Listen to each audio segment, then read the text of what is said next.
Good morning dear student. आज हम BSc second semester के 5th यूनिट के से एंजियोस्पर्म के बारे में स्टडी करेंगे और इस यूनिट से हम पढ़ रहे हैं एंजियोस्पर्म की मॉर्फोलॉजी। एंजियोस्पर्म की मॉर्फोलॉजी का अध्ययन हम on the basis of nutrition यानी कि पोषण के आधार पर प्लांटों को डिवाइड करके पढ़ रहे हैं कि पोषण के आधार पर न्यूट्रिशन के बेस पर हम प्लांट को किस तरह से डिवाइड कर सकते हैं। डियर स्टूडेंट, इससे पहले हमने सैप्रोफाइट्स और पैरासाइट्स प्लांट के बारे में आपको बताया है। अगर आपने पिछली वीडियो नहीं देखी है तो अवश्य जाकर देखना। मैंने उस पर सैप्रोफाइट प्लांट्स क्या होते हैं और उसके एग्जाम्पल तथा पैरासाइट प्लांट क्या होते हैं उसके एग्जाम्पल आपको दिए हैं, उसको सही से समझना है। और आज का हमारा उससे शेष बचा हुआ टॉपिक, जैसे कि मैंने कल बोला था कि उसकी वीडियो मैं आज देने वाला हूं, तो आज हम पढ़ेंगे इंसेक्टिवोरस या कह सकते हैं आप कार्निवोरस प्लांट। इंसेक्टिवोरस प्लांट या कार्निवोरस प्लांट वह प्लांट होते हैं प्रकृति के ऐसे अजूबे होते हैं जो कीड़ों का भक्षण करते हैं यानी कि मांसाहारी होते हैं। डियर स्टूडेंट, ये तो बहुत अचंभित करने वाली बात है कि प्लांट भी कीड़े मकोड़ों का भक्षण करते हैं यानी कि मांसाहारी होते हैं। अभी तक हम यही देखते आए हैं कि जो प्लांट होते हैं वो ऑटोट्रॉफिक होते हैं यानी कि सनलाइट के प्रेजेंट में अपना भोजन स्वयं बना लेते हैं। लेकिन आज हम प्रकृति के ऐसे अजूबों के बारे में पढ़ने जा रहे हैं जो कि दूसरे इंसेक्ट को मारकर खाते हैं। डियर स्टूडेंट, इन प्लांट के अंदर जैसे कि हमारी बॉडी के अंदर डाइजेस्टिव ग्लैंड पाई जाती हैं, पाचन ग्रंथियां पाई जाती हैं, ऐसे ही इन प्लांट के अंदर भी पाचन ग्रंथियां पाई जाती हैं जो कि इंसेक्ट को आसानी से उसका पाचन कर देती हैं और उससे प्राप्त मिनरल्स को एब्जॉर्ब कर लेती हैं। डियर स्टूडेंट, आपको बताएं कि जो इंसेक्टिवोरस प्लांट है वो कहाँ पाए जाते हैं, तो मैं आपको बताएं कि ये प्लांट ऐसी मिट्टी पर, ऐसी सॉइल पर ग्रो करते हैं जहां पर नाइट्रोजन की कमी होती है। जहां नाइट्रोजन की कमी होती है ऐसे स्थानों पर ये ग्रो करते हैं और इंसेक्ट को खाकर, मारकर खाकर, उसे पचाकर अपने नाइट्रोजन की पूर्ति करते हैं। तो बहुत सारे प्लांट हैं जिसमें मैं आपको बोर्ड में बताने वाला हूं कि कौन कौन से ऐसे प्लांट हैं जो इंसेक्टिवोरस हैं, कीड़े मकोड़ों को मारकर खाते हैं। ये टॉपिक आपके बीएससी सेकंड सेमेस्टर के एग्जाम के लिए बहुत ही महत्वपूर्ण होने वाला है। यहाँ से आपको 2 से 3 सवाल अवश्य मिलेंगे, इसलिए आपको इसको ध्यान से पढ़ना है और नोट डाउन करना है। डियर स्टूडेंट, अगर आपको अच्छे से पढ़ाई करनी है और अच्छे मार्क्स लाने हैं तो आपको नोट्स अवश्य बनाया करो, जिससे आप पढ़ते समय जब एग्जाम देने जाए हाईलाइट करके पढ़ें और एग्जाम देने जाए उस समय आसानी से आपका रिवीजन हो जाए। तो आइए हम समझते हैं इंसेक्टिवोरस प्लांट या कार्निवोरस प्लांट, जिनको हम कीट बच्ची पादप या फिर मांसाहारी प्लांट के नाम से भी जानते हैं। They grow in nitrogen deficient soil. ये ऐसी जगह पे ग्रो करते हैं जहां पर नाइट्रोजन की कमी होती है। ऐसी मिट्टी में ग्रो करते हैं यहाँ पर नाइट्रोजन की कमी होती है। Digestive gland are found. याद रखना कौन से प्लांट होते हैं जिसमें डाइजेस्टिव ग्लैंड पाई जाती हैं, तो आपको बताना है इंसेक्टिवोरस प्लांट या कार्निवोरस प्लांट। कार्निवोरस प्लांट या इंसेक्टिवोरस प्लांट के अंदर डाइजेस्टिव ग्लैंड प्रेजेंट रहती है। ये आपके लिए एक सवाल बनता है। अब बात करते हैं ये कौन कौन से ऐसे प्लांट हैं जिसको हम कार्निवोरस प्लांट के नाम से जानते हैं, इंसेक्टिवोरस प्लांट के नाम से जानते हैं।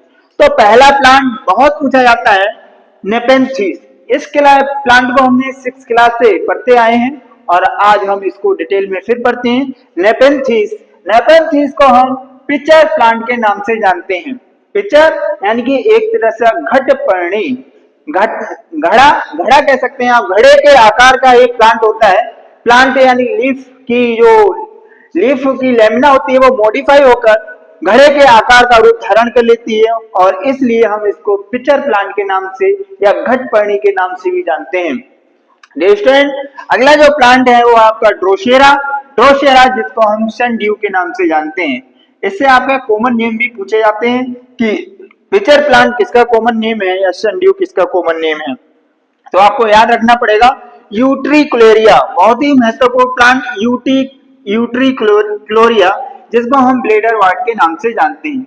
यह रूटलेस प्लांट होता है और एक्वाटिक या जल के अंदर पाया जाता है। एक्वाटिक प्लांट होता है, रूटलेस होता है, जल के अंदर पाया जाता है।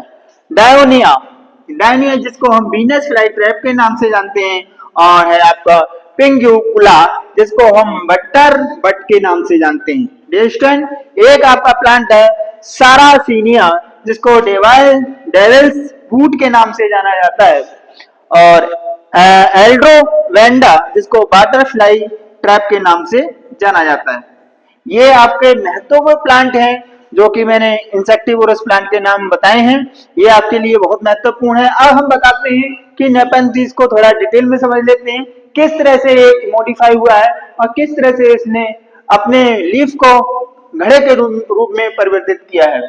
तो नेपेंथिस को हम पिचर प्लांट के नाम से जानते हैं। इसमें होता क्या है, जो लीफ लैमिना है, यानी कि जो पत्ती होती है किसी भी प्लांट की, ये मान लीजिए लीफ है और इसकी ये लैमिना है, ये लैमिना ये मॉडिफाई हो जाएगी, और मॉडिफाई होकर ये घड़ेनुमा स्ट्रक्चर का धारण कर लेती है। ये इसका पिचर प्लांट के नाम से लीफ लैमिना है, और इस तरह से एक घड़ेनुमा स्ट्रक्चर बन जाता है। ये लीफ एपेक्स होता है और जो कि एक लीफ में कन्वर्ट हो जाता है। देखिए, तो leaf lamina modify into the pitcher, घड़े में लीफ लैमिना मॉडिफाई हो जाती है, और अपेक्स ऑफ लैमिना, लैमिना का जो एपेक्स होता है, ये एपेक्स है, लैमिना का ये एपेक्स है, ये मॉडिफाई इनटू द लिड, यानी कि ढक्कन में ढक्कन संरचना में कन्वर्ट हो जाता है। नेपेंथिस खासियाना एक स्पीसीज है नेपेंथिस की, नेपेंथिस खासियाना फाउंड इन खासी हिल्स, खासी हिल्स पे इसे देखने को मिलता है, जो कि आपको मेघालय में देखने को मिलेंगे। It is the endemic plant, ये एक तरह से विलुप्त होने की कगार पर है। सो फाउंड इन पर्टिकुलर एरिया, इसलिए इनको कुछ रेस्ट्रिक्टेड एरिया है वहीं पर इन्हें देखने को मिलता है। इसको जो देख रेख है इसकी जो मेंशन है, क्योंकि ये विलुप्त होने के कगार पे हैं, इसलिए इसको हम रेड डाटा बुक के अंदर रखते हैं। जितनी भी जो जातियां हैं, जो भी एनिमल्स हैं या कोई प्लांट है जो विलुप्त होने के कगार पे होता है, वो रेड डाटा बुक के अंदर एक ऐसी पुस्तक है जिसमें विलुप्त होने वाली जातियों को, स्पीसीज को या प्लांटों को रखा जाता है, उसको हम कहते हैं रेड डाटा बुक। और रेड डाटा बुक का जो देखरेख होता है, वो जो मेंटेनेंस होता है, वो IUCN करता है, इंटरनेशनल यूनियन काउंसिल नेचर। ये समझा आपने, आपको याद रखना है कि इसकी देखरेख कौन करता है। रेड डाटा बुक से आपके लिए महत्वपूर्ण क्वेश्चन बनता है कि रेड डाटा बुक में किस प्रकार के स्पीसीज को रखा जाता है। तो जो कगार होने की, विलुप्त होने के कगार पे होते हैं ऐसी स्पीसीज, चाहे जंतु हो या फिर एनिमल या प्लांट, उसको हम रेड डाटा बुक के अंतर्गत रखते हैं। और रेड डाटा बुक को जो मेंशन करते हैं, मेंटेन करने का काम है, वो है IUCN का। तो ये था हमारा आज का बहुत छोटा सा लेक्चर। आपने समझा है आज इंसेक्टिवोरस प्लांट के बारे में। और ये लेक्चर हमारा कैसे लगा है, आपको अच्छा लगा है तो लाइक शेयर और सब्सक्राइब अवश्य करें। Thank for watching.